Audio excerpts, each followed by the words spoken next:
আমি যে কথাটা বলতে চাই, জুলাই নামটা তো আমাদের মাঝে হয়, ওই জুলাই আমার থেকে একটা তৈরি।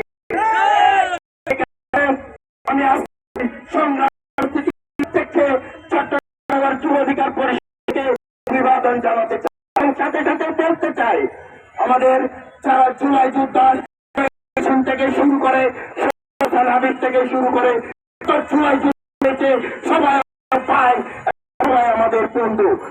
যে দলে করুক না কেন, জুলাই যুদ্ধার প্রতি যদি কোনো অবমাননা হয়, জুলাই যুদ্ধার প্রতি কোনো খেলা হয়, সেক্ষেত্রে আমরা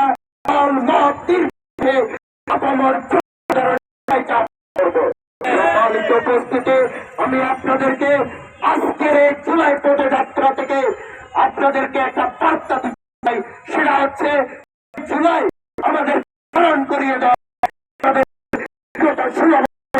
যে একটা নিপীড়ন নির্যাতনের একটা বিভীষিকা পার করেছে, সেই জুলাই আমাদেরকে স্মরণ করিয়ে দেয় বারবার। আমার বক্তব্য শেষ করছি।